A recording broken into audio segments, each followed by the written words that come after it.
Apple company के founder Steve jobs, जो कि ब्रिलियंट लीडर रह चुके हैं, आज हमारे बीच नहीं है, लेकिन अपनी इनोवेशन के जरिए वो आने वाले दशकों तक करोड़ों दिलों में राज करेंगे। स्टीव जॉब्स का जन्म 24 फरवरी 1955 को कैलिफोर्निया के सैन फ्रांसिस्को में हुआ था और कैंसर की बीमारी से पीड़ित जॉब्स की मृत्यु 5 अक्टूबर 2011 को हुई थी। जॉब्स 12 जून 2005 को स्टैनफोर्ड यूनिवर्सिटी के एक प्रोग्राम में शामिल हुए, जहाँ उन्होंने अपने जीवन का सबसे प्रसिद्ध भाषण स्टे हंग्री स्टे फूलिश को दिया। इस स्पीच में उन्होंने अपने जीवन से जुड़ी 3 कहानियां सुनाई थी। अब यहाँ से हम शुरू करेंगे स्टीव जॉब्स का भाषण। धन्यवाद मित्रों, मुझे इस समारोह में भाषण देने का सौभाग्य मिला। मेरी पहली कहानी है डॉट्स कनेक्ट करने के बारे में। रीड कॉलेज में एडमिशन लेने के बाद इन्हें 6 महीने में ही पढ़ाई छोड़ दी थी, लेकिन उसके 18 महीने तक कॉलेज में आते जाते रहता था। तो सवाल यह होता कि मैंने कॉलेज क्यों छोड़ा। विलिस की शुरुआत मेरे जन्म के पहले की है। मेरी माँ कॉलेज छात्रा थी और अविवाहित थी। उसने सोचा कि वो मुझे किसी ऐसे दंपति को गोद देगी जो ग्रेजुएट हो। मेरे जन्म से पहले ही ये तय हो गया था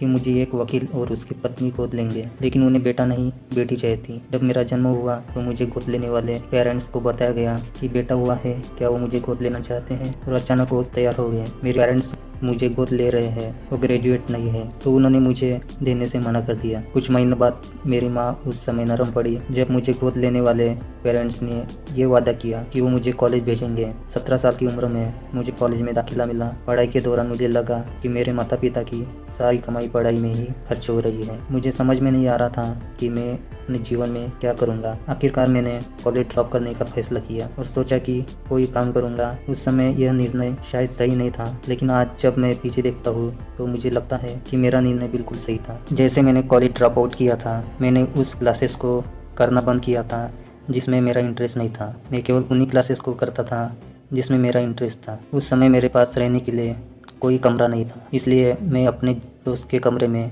ज़मीन पर ही सो जाता था। मैं कोक की बोतल बेचता था ताकि जो पैसा मिले उससे खाना खा सकूं। मैं हर संडे 7 मील पैदल चलकर हर एक कृष्णा मंदिर जाता था, जिसमें कि हफ्ते में कम से कम एक बार मैं पेट भर खाना खा सकूं, और मुझे ये बहुत अच्छा लगता था। अब मैं आपको बताना चाहता हूँ कि क्यों मेरा कॉलेज छोड़ने का बेस्ट डिसीजन था। उस समय रीड कॉलेज देश की सबसे अच्छी जगह थी, जिसमें कैलीग्राफी सिखाई जाती थी। मैंने शेरिफ और सेंट शेरिफ टाइपफेस सीखे। मैंने इसी टाइपफेस से अलग अलग शब्दों को जोड़कर टाइपोग्राफी तैयार की, जिससे डॉट्स होते हैं। 10 साल बाद मैंने पहला मैकिन्टोश कंप्यूटर डिजाइन किया। खूबसूरत टाइपोग्राफी के साथ यह मेरा पहला कंप्यूटर डिजाइन था। यदि मैं कॉलेज से नहीं निकलता और मैंने कैलीग्राफी नहीं सीखी होती तो मैं यह नहीं बना पाता। मेरी पहली कहानी से सबसे बड़ी सीख यही है कि जो हो रहा है वो अच्छे के लिए हो रहा है, और अभी आप जो भी कर रहे हैं वो आगे चलकर आपके किसी न किसी काम जरूर आएगा। आप बस अपने आप में विश्वास रखकर करते जाइए जो कर रहे हैं। मेरी दूसरी कहानी है लव और लॉस के विषय में। मैं बहुत सौभाग्यशाली था कि जिससे मैं प्यार करता था वो मुझे जल्दी ही मिल गई। वाजनी और मैंने अपने पिता के गैरेज से एप्पल की शुरुआत की थी जब मैं 20 साल का था, और हमने बहुत मेहनत की और 10 साल में एप्पल कंपनी 2 लोगों से बढ़कर $2 बिलियन और 4000 लोगों की कंपनी हो गई। हमने अपने सबसे बेहतरीन क्रिएशन मैकिन्टोश कंप्यूटर को रिलीज किया। जैसे जैसे कंपनी आगे बढ़ी, हमने एक प्रतिभाशाली व्यक्ति को कंपनी संभालने के लिए चुना। पहले साल तो कंपनी ने बहुत अच्छा काम किया, लेकिन भविष्य को लेकर हमारा जो विजन था वो फेल हो गया। मैं जब 30 साल का था तो मुझे ही कंपनी से निकाल दिया गया। मुझे लगा कि मेरी ही कंपनी से मुझे कैसे निकाला जा सकता है।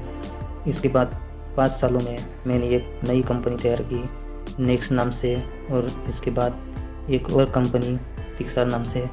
पिक्सार ने दुनिया की पहली computer animated picture film toy story बनाई। आज इस स्टूडियो को दुनिया का बेहतरीन स्टूडियो माना जाता है।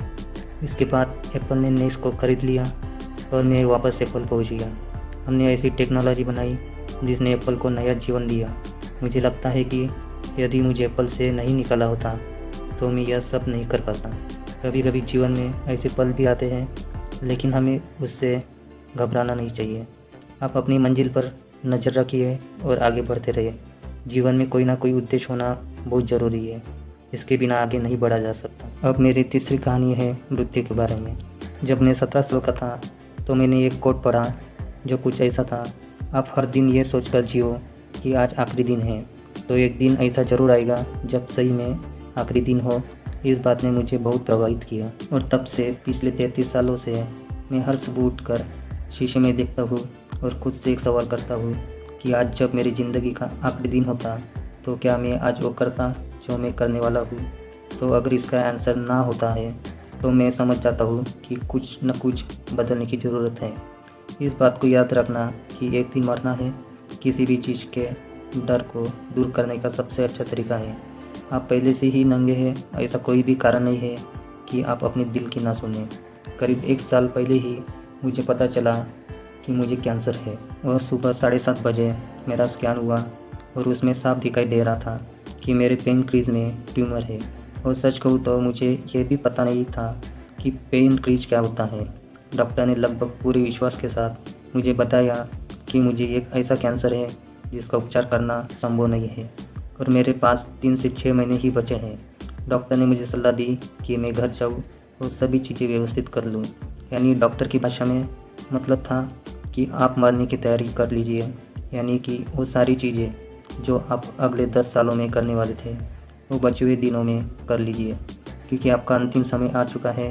मैं इस डायग्नोसिस के साथ पूरा दिन बिता दिया और शाम को मेरी बायोप्सी हुई, जहाँ पर मेरे गलों के रास्ते से पेट से होते हुए एक एंडोस्कोप डाला गया और एक सुई से ट्यूमर के कुछ सेल्स निकाले गए।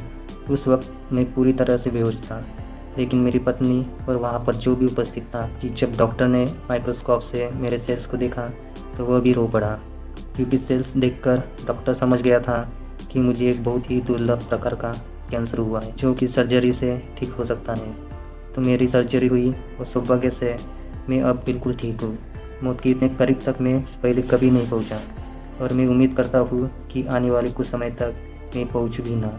और यह सब देखने के बाद मैं पूरे विश्वास के साथ यह कह सकता हूँ कि मृत्यु एक उपयोगी लेकिन विशुद्ध रूप से बौद्धिक संकल्पना है। कोई भी मरना नहीं चाहता, यहाँ तक कि वो लोग जो स्वर्ग जाना चाहते हैं वो भी वहाँ जाने के लिए मरना नहीं चाहते। मृत्यु ही वह स्थान है जहाँ पर हम सभी लोग जाते हैं। आज तक इससे कोई नहीं बचा है और ऐसा होना ही चाहिए, क्योंकि इस जीवन का एकमात्र सबसे बड़ा आविष्कार है वह है मृत्यु। यह जिंदगी को बदलती है, पुराने को समाप्त करने का रास्ता खोलती है। और इस समय पर आप सभी लोग नए हैं और कुछ ही दिनों में आप लोग पुराने हो जाओगे और रास्ते से साफ हो जाओगे। इतना ज़्यादा नाटकीय होने के लिए मैं आपसे माफ़ी चाहता हूँ, लेकिन यही सत्य है, आपका समय बिल्कुल सीमित है, इसलिए इसे किसी और की ज़िंदगी जी कर व्यर्थ मत कीजिए।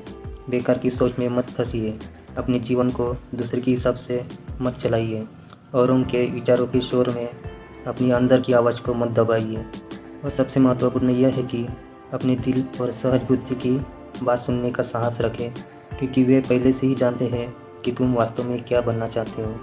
तो पहले अपने दिल की आवाज़ सुने, बाकी सारी चीज़ें सेकेंडरी है।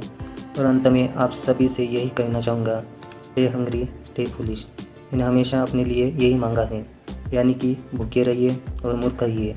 भूखे यानी कि कुछ करने की भूख आपके अंदर होनी चाहिए, और मूर्ख रहो क्योंकि मूर्ख रहकर ही आप कुछ सीख पाओगे। आप सभी को बहुत बहुत धन्यवाद। और दोस्तों, मैं प्रदीप मडावी आशा करता हूँ कि आपने इस वीडियो से बहुत कुछ सीखा होगा।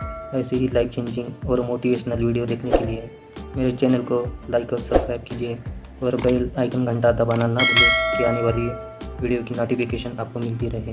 धन्यवाद।